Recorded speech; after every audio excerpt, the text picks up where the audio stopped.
Jadi untuk total skor series kali ini, gue kasih nilai 7/10. Pada akhirnya semua film dan series itu selera masing-masing kok.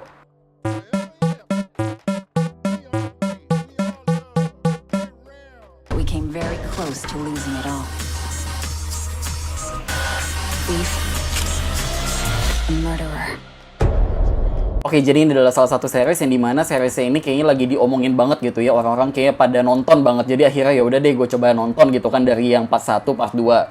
Nah, cuma sebenarnya ya di sini gue cuma suka part 1 aja. Jujur aja part 2-nya gue kurang suka. Oh ya, jadi di sini gue bakal nilai sesuai kayak di Netflix gitu ya. Karena kalau yang kita tahu gitu, ini kan seriesnya sebenarnya awalnya season 1 itu adalah 15 episode dengan durasi yang satu episode itu lebih dari sejam gitu kan. Nah, cuma ketika dibeli Netflix tiba-tiba satu season itu dipecah jadi 2 part gitu, part 1 sama part 2. Part 1 itu 13 episode, part 2 itu 9 episode dengan durasinya cuma 40 menitan. Jadi memang kayak diedit ulang doang gitu sih. Nah, cuma maksud gue di sini gue menilainya berdasarkan yang gue tonton di Netflix aja ya. Masuk ke pedalan pertama soal story, gue kasih nilai 7. Sebenarnya dari awal opening aja kita langsung dikasih tahu dengan berbagai macam karakter gitu ya. Karakter A, B, C, D. Mungkin awal-awalnya terasa agak kaget gitu. Kayak ini karakter banyak banget gitu kan. Kita harus ngafalin. Tapi ternyata seiring berjalannya waktu ya sebenarnya karakter-karakternya ini bisa lebih didalemin lagi kok. Dan dari episode 1 sebenarnya gue udah cukup suka banget sih. Maksudnya kayak ini openingnya aja udah langsung dibikin tegang banget gitu kan. Nah, tapi sebenarnya itu cuma di episode 1 doang. Setelah gue nonton episode selanjutnya gue jadi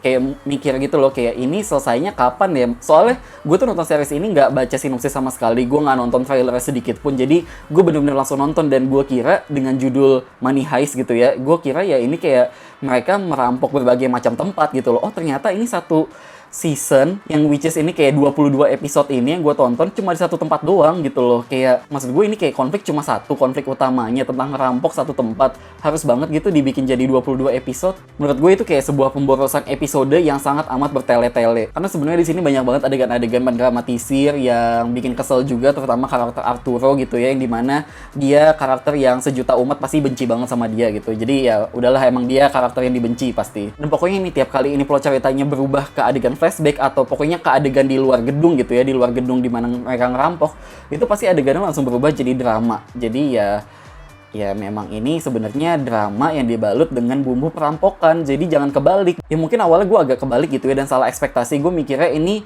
ya seriesnya lebih kayak banyak thrillernya, banyak action-actionnya dan segala macamnya. Ya memang ada banyak kok, tapi tetap aja porsi dramanya tuh pun banyak banget gitu loh, bener-bener banyak banget. Tapi jujur aja memang di part 1 ini menurut gue masih banyak banget hal-hal yang bisa bikin gue amazed gitu ya, dengan rencana-rencana mereka, dengan motivasi mereka, bagaimana cara mereka ngerampok. Itu kayak bikin gue wow, keren juga ya. Maksudnya ya di film-film lain ya atau di series lain ya, gue juga nggak tahu maksudnya. Cuma maksudnya di film-film action lain, perampokan lain ya belum ada gitu loh yang motivasinya kayak gini dengan cara yang kayak gini. Nah, cuma banyak juga hal-hal yang bikin gue nggak suka juga gitu loh. Yaitu ketika momen-momen drama yang pasti dramanya itu drama bucin banget ya. Jadi kayak gue istilahnya ini kayak lagi nonton film Mariposa gitu ya, tapi dibalut dengan bumbu perampokan aja gitu. Maksud gue kayak gimana ya, gue nonton Mission Impossible aja kan kagak ada bumbu-bumbu bucinnya juga. Jadi ya nggak tahu sih, gue ngerasa salah ekspektasi aja nonton ini jadinya.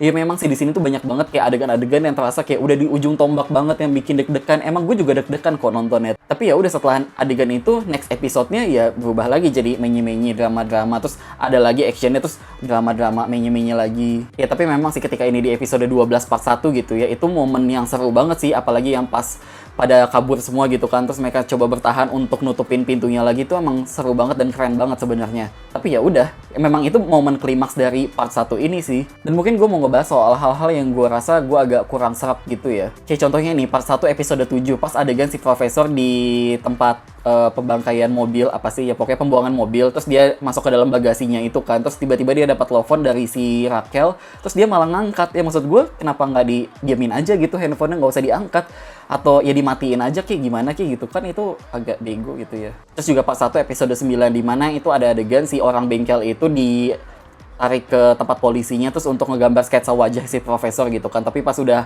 di ujung tombak banget tuh tiba-tiba si profesornya ya pokoknya ngancem dia pakai bahasa Rusia. Terus akhirnya si tukang bengkelnya itu kayak nge-undo gitu, kayak tiba-tiba sketsanya dihilangin gitu ya. Maksud gue, dia ngerti dari mana ya cara nge-undo, mesti pencet yang mana gitu supaya itu hilang.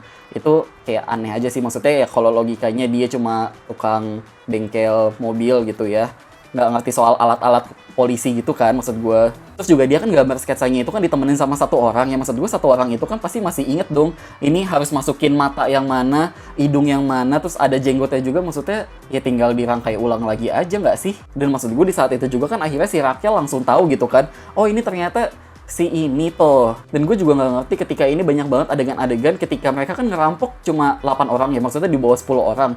Nah terus mereka tuh kayak ada adegan di mana mereka tuh kayak kumpul di dalam satu ruangan, di ruangan yang ada telepon merahnya itu. Terus tapi yang ngejagain 60 orang Sandra itu maksudnya cuma 2 orang doang atau berapa orang, maksudnya kayak ya gimana ya, aneh aja. Maksud gue nih kayak istilahnya 60 orang versus 2 orang doang. Maksud gue masa iya sih si Sandra ini nggak mau bertindak gimana gitu ke perampoknya ini yang cuma lagi 2 orang doang, sedangkan yang lainnya lagi meeting di satu ruangan. Lanjut ke soal screenplay, gue kasih nilai 6. Ini sih yang gue kurang suka, yaitu ketika momen-momen drama, momen flashback, momen apapun itu yang bikin menye-menye, ini tuh kayak apa ya, naskahnya terasa tidak efisien ya. Gue ngerasanya kayak istilahnya nih, kita cuma mau ngomong I love you, I need you gitu doang gitu ya, poinnya itu doang gitu, tapi istilahnya itu tuh dijabarkan jadi sampai 2 menit, yang akhirnya kayak gue nonton ini tuh pas bagian drama-dramanya itu mendingan gue cepet-cepetin, kayak oke, gue udah ngerti, gue udah tahu poinnya, lo cinta sama dia, udah selesai, kelar gitu loh, yang gak usah dijabar-jabarin pakai kata-kata puitis lagi. Udah kayak gue tuh nggak mau nonton drama ini gitu loh, gue pengen nontonnya thriller, please. Lanjut ke soal directing, gue kasih nilai 7.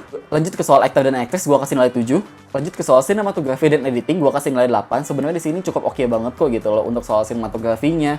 Ya pengambilan gambarnya segala macamnya di berbagai ruangan, berbagai adegan, outdoor, indoor, semuanya bagus sih, nggak ada masalah banget. Lanjut juga ke soal production design, gue kasih nilai 7,5. Sebenarnya mungkin di episode awal-awal gitu ya, 1, 2, 3 gue mikirnya kayak wah gila ya, ini niat banget gitu, kayak harus nyewa gedung ini kan. Tapi dengan gue mikir kayak oh ternyata mereka nyewa satu gedung itu, terus dengan tenda di depannya, dengan beberapa ruangan lain kayak ruangan si profesor, terus rumahnya Raquel, terus si adegan cafe, yang maksud gue kayak oh ya udah sih, kayak nggak mahal-mahal banget juga nggak sih, maksudnya mahal tapi mungkin tidak semahal yang kayak kita kira juga gitu loh. Namanya juga series ya, emang series gitu sih, memang tujuannya untuk menghemat budget sebenarnya. Lanjut ke soal kostum, make up, dan hairstyle, gue kasih nilai 7,5. Sebenarnya semuanya oke, aman, dan gak ada masalah, dan bahkan memang kostumnya mereka dan topengnya mereka pun juga jadi ciri khas banget sih menurut gue. Lanjut juga ke soal sound dan music, gue kasih nilai 5. Mungkin ini sih salah satu musik yang paling gue nggak suka gitu ya. Bener-bener musiknya tuh kayak sinetron banget, gue kayak lagi nonton telenovela, bener-bener kayak apa ya, bukannya adegannya jadi tegang tapi malah jadi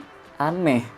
Soalnya itu pokoknya ada adegan di mana kalau kalian inget pas si siapa tuh ibu gurunya itu, si Sandranya, dia tepuk tangan, terus akhirnya Sandra lainnya kan juga ikut tepuk tangan juga kan. Nah di situ pokoknya perhatiin lagi deh, itu tuh musiknya tuh kayak aneh banget. Kalau dibayangin nih ya, kalian dengar suaranya itu, terus kalian ngebayanginnya tuh adegan sinetron tersanjung atau apa gitu, yang adegannya melotot-melotot, ngomel-ngomel, ya nggak sih? Dan pada akhirnya semua penilaian tadi gue tambah-tambahin dan menjadi nilai rata-rata di awal video ini. Oke, sekian review series ini dari gue, dan makasih udah nonton.